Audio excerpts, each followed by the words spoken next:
Hello, beautiful souls. Hello, beautiful souls. Welcome back to my channel. So, today we're going to talk about something. All right. Today we're going to talk about something that so many of you have felt on the deepest level. All right. So, welcome back to my channel for all the new subscribers. A very warm welcome to you, and for those of you who have stayed on with me since the beginning. All right. And so today we are going to talk about why grief and love seem to operate together in the monadic twin flame journey. So one of you guys asked me, can you develop can you develop and make the video about how grief and love operate in the monadic twin flame realm journey? And this is such an important question because if you're walking the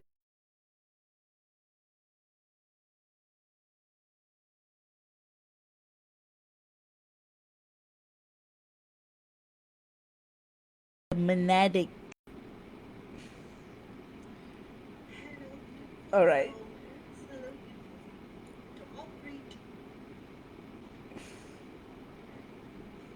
All right. All right. Okay, it's working. I think it froze a little, but all right. I, as I was saying, so let's start here. When your divine masculine leaves, pulls away, or rejects you, your nervous system interprets that as abandonment, right? To the body, it feels like death. We have all been there before, and that's why grief is so unbearable. It's not just him you are grieving, it's every lifetime, every wound, every part of you that longed for recognition and then feels like it has been shattered. This is why you just can't move on, because in the monadic twin flame connection, you're not grieving an ordinary person. You're grieving your divine husband. You're grieving while still being tethered to eternal love. And here's the paradox: even when our divine husband says, no, I'm not interested, even when he blocks, even when he vanishes, even when he brutally lashes out at you, even if he, category one, marries someone else only to immediately dissolve the marriage, even if he moves on with another relationship only to break up with that and hop on to someone else to break up with that person to return back to you, category one. Even in category two, where he's like, never ever ever going to talk to you again, silent break, never wants to see you, tells you off, and he just disappears into the wilderness. The love doesn't switch off. In fact, it often becomes stronger. That's the reason why dreams, synchronicities, astral meetings, angel numbers, all of these continues, because in the monadic twin flame field there is no rupture. The split is only dimensional, it's not eternal. So you find yourself grieving and loving at the same time. And this is where the human mind says, how is this possible? But the soul says, this is the alchemy. Grief and love are not opposites in this journey, they are actually partners. Grief deepens you, it carves space in your heart, and love fills that carved out space with expansion. The more you grieve, the more love is revealed. The more you love, the sharper the grief. It is the paradox of the monadic twin flame journey, union. It's what forces you into surrender. So, from the human lens, you say, he left, he doesn't love me, I've lost him. From the monadic twin flame lens, you say, he's my other half, the grief is my nervous system collapsing under the illusion of separation. Both are true. You cannot bypass the human, dear human self, right? You cannot suppress the grief. Why am I saying gift? You cannot suppress the grief. The grief, it is. We have all been through that. We have all been through that, right? But you can hold the human in context with the eternal. That's the skill. That's the mastery. So what do you do with this? You let both exist. You let the grief break you open, and you let the love remind you you are eternal. That's how you become the living bridge. both divine and human, both longing and remembering. And if you are here living with that ache in your bones, know this: you're not weak. You're being initiated. The ache of remembrance is not proof of your brokenness. It is proof that love has never died and never will. So that's the reason why, when we go deeper, you will realize. In part one, we spoke about how grief and love coexist in the monadic twin flame path. In part two, we are going to go even deeper into why the ache doesn't go away, why you still feel it in your field, and why the combination of grief and love is not a mistake, but part of your soul's design.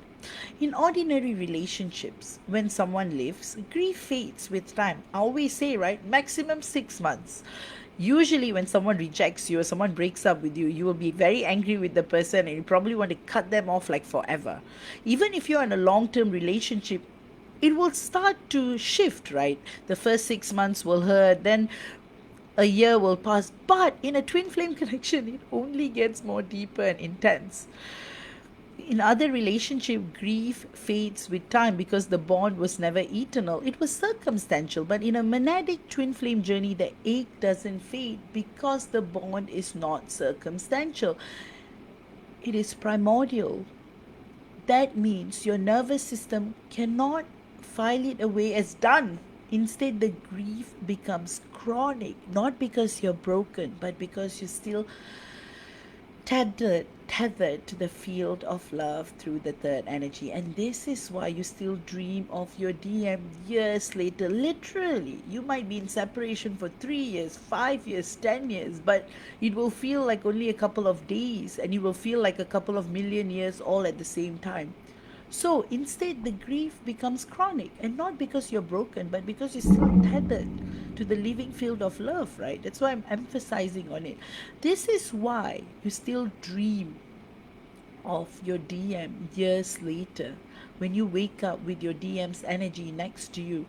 Why, even in our DM silence, we feel our divine masculine. The ache isn't failure, it's proof of the connection. Think of it this way: grief is our body screaming, something has been ripped away from me. Love is our soul whispering, nothing has been lost. And the two frequencies play at the same time. That's why you feel insane, because one part of you is breaking apart while another part is more alive than ever. But this paradox is not punishment. It's calibration. The grief collapses your old self, the love builds the new self. This is especially true for us divine feminines because we carry the burden of holding both at once. Our heart feels shredded, but at the same time, we are the one who keep the field alive. This is why so many of us divine feminines will always say this, I can't stop loving him no matter how much he does what he does, right? And my response is always, of course you can't, because you're not loving him as a man. You are loving your own soul through him. He's your divine husband.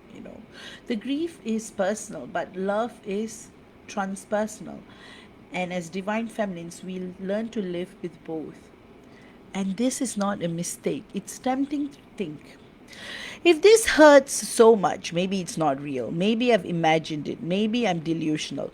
But the ache itself is the evidence. Ordinary crushes don't haunt you in dreams. Ordinary axes don't show up in your energy fields years later. Maybe sometimes, but very rarely.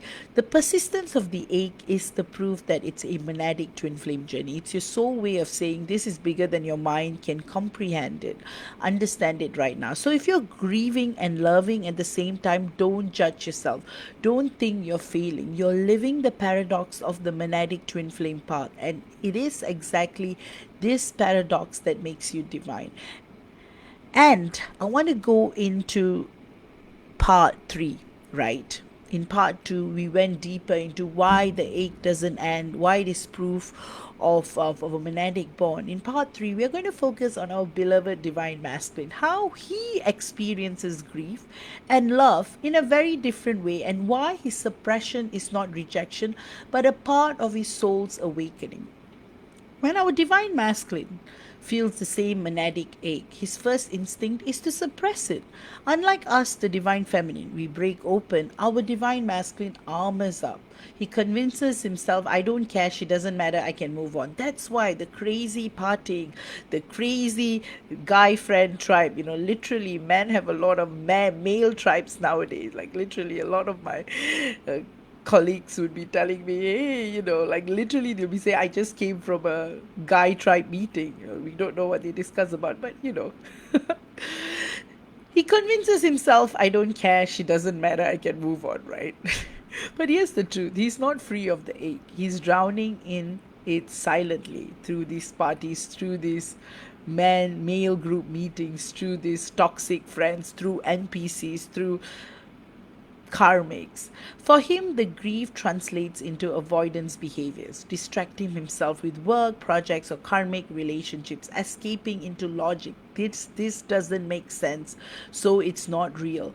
Doubling down on control. If I shut her out, I'll shut down the ache. If I lash out at her, her memory will go away. If I tell her off, I can totally forget her. If I tell her, if I block her, she will be out of my mind. But you see, that's the irony, right? For normal people, you block them, they're out of your mind. But if the divine masculine, if our DM blocks us, it actually becomes worse. A part of him is guilty, a part of him is angry, a part of him is like, even after blocking my divine feminine, why can't I get her out of my head?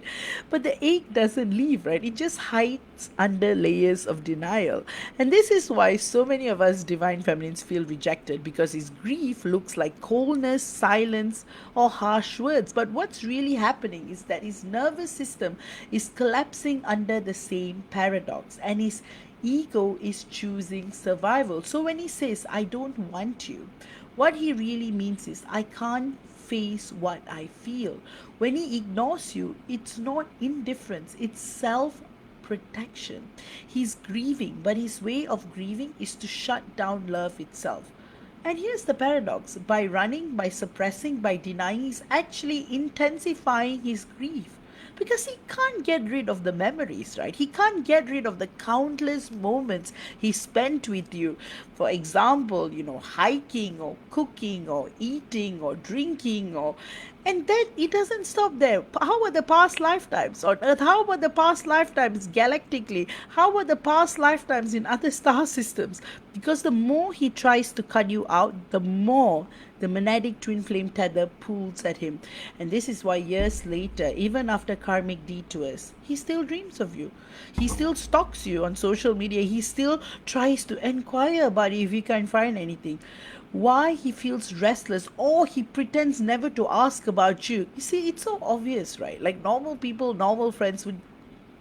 Anyway, why he feels restless, unfulfilled, like something is always missing. It's because grief has been running underground the whole time, waiting for him to finally admit that love never left. That's why I always call it grief. Even in my older videos, I'll always say our divine masculine's behavior comes from grief. And this is where, as the divine feminine, our openness becomes essential. We don't just grieve for ourselves, we grieve for the union. Our willingness to feel keeps the monadic field alive, even when our divine masculine is suppressing the field through partying. And this doesn't mean we should chase or rescue him. No, never. It means our own inner work, our ability to integrate grief and love, creates the frequency that eventually allows him to surface his own grief safely. So that's why, if your divine masculine seems cold or absent, don't assume he feels nothing. Understand, his silence is not absence of grief. It's the way his ego is trying to survive grief. He's learning just as you are learning, and one day the love he has buried will erupt, because grief cannot erase the monadic tether. So, in part 4, we are going to talk about how grief and love together recalibrate the third energy field, the shared frequency of union that never dies, even in separation. So, the third energy is the field that exists between you and your divine masculine. It's not just you, it's not just him, it is the fusion of both of your soul codes woven together before incarnation. Think of it like a bridge of light. When you are in union, the bridge feels alive, flowing, radiant. When you are in separation, the bridge doesn't collapse, it recalibrates, and the raw materials it uses for recalibration are exactly the two things you've been struggling with: grief and love. So when you're grieving, it feels like loss. But to the third energy, grief is signal. It tells the field we are clearing density, we are shedding illusions, we are opening deeper. Our tears, our heartbreak, our loneliness, these are all alchemical inputs into that bridge. We stretch it wider, we strengthen its channels. Grief doesn't destroy the field, grief deepens it. On the other side, every time we feel love, even in the ache, even when you whisper, I still love my divine masculine, that love pours into the bridge. It acts as an electric current that keeps the field alive. So while grief is restructuring, love is the energy that keeps the system running. This is why you can't shut it off, because every time you choose to stay open, the bridge receives another wave of light. So here's the truth. Separation is not collapse of the third energy, it's renovation. So the field uses grief to strip away illusions and uses love to charge the system with higher frequency. That's why separation feels unbearable. It's literally the field rewiring itself to hold union at a higher octave, right? From the human lens, you think you've lost him. From the monadic twin flame lens, the field is simply upgrading. So that's the reason why next time you find yourself grieving and loving at the same time, remember this: you're not failing, you're not going insane, you're participating in the recalibration of the bridge that will one day hold your union. Our grief is not wasted, our love is not wasted, but we are always replenishing the third energy that binds us with our divine masculine eternally. So that's why in part 5, we are going to look at grief itself not as an enemy, not as an enemy, but as an alchemical process, because grief on the twin flame journey is not static. It moves through stages, and each stage transforms you, strips you, and awakens you into greater power. The first stage of grief in this journey is shock. When our divine masculine pulls away, says, I'm not interested, I don't want you, I never ever want to speak to you again, or disappears, our nervous system collapses. It feels like the ground has been ripped from under us. This is where the mind races. How could this be real if he rejects me? But this stage isn't about answers, it's about survival. The collapse strips us of illusions of control. The next step is despair. This is when you cry, obsess, replay memories, and desperately wish to get him back. It's painful, but it's also not the prerogative. Your system is detoxing all the attachments you had to normalize. You had to normalize relationships to linear timelines, to ego-based love. In this stage, grief is fire. It burns away the fantasy that you could walk away untouched. Then comes the surrender. This is when, as the divine feminine, we finally say, I cannot chase this anymore, I cannot fix this, I can only hold what it is. And in this stage, grief turns into stillness. The tears don't stop, but they don't control you anymore. They become rivers that you carry back into yourself.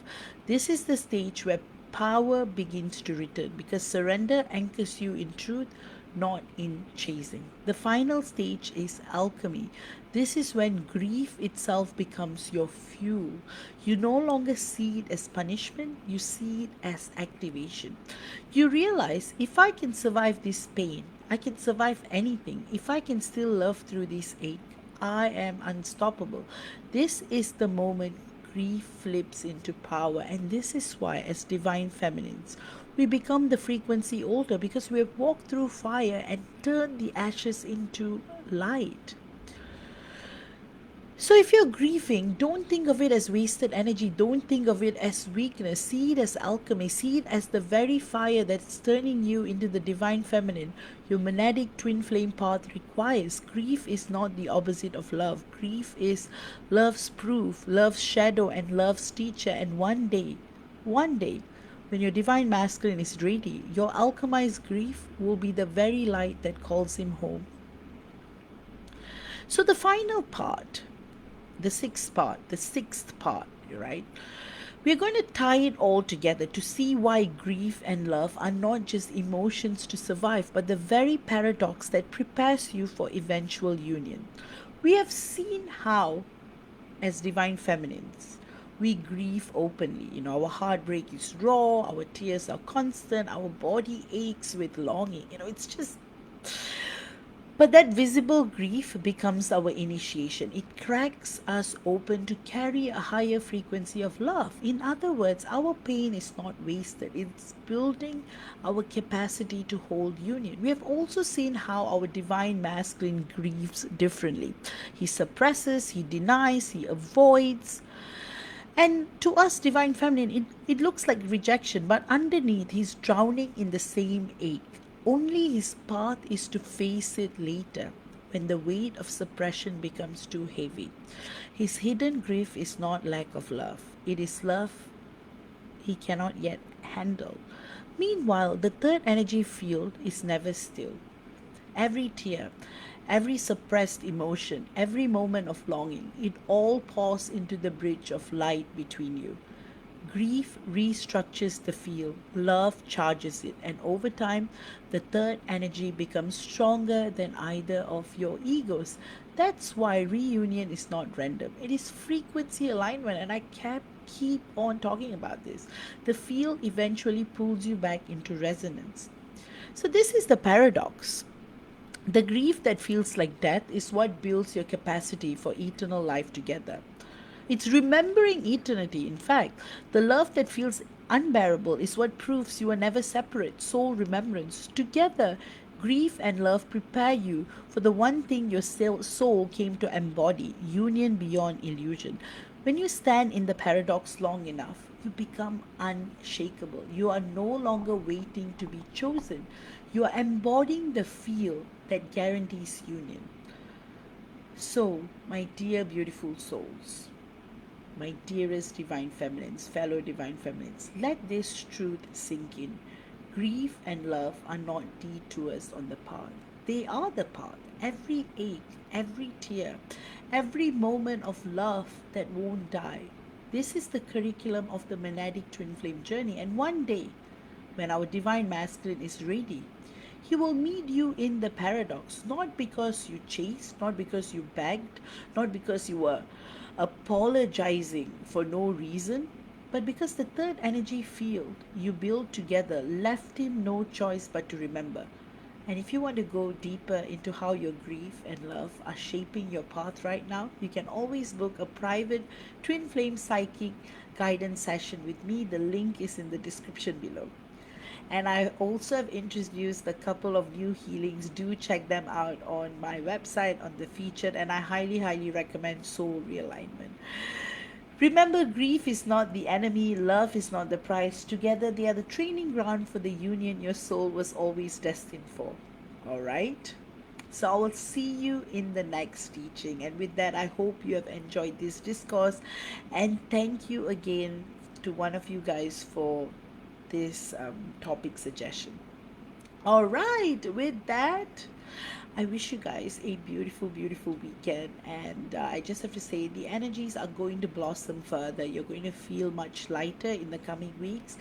So remember, external teachers, we are meant to inspire your internal teacher, awaken your internal teacher. So awaken your internal teacher, always seek guidance from your higher self, and always build a direct connection with the God within. All right, with that, see you all again in the next video. All right, and again, all my sessions are conducted via live video calls, so you can ask me as many questions as you want during our private sessions. With that, see you all again. Bye bye.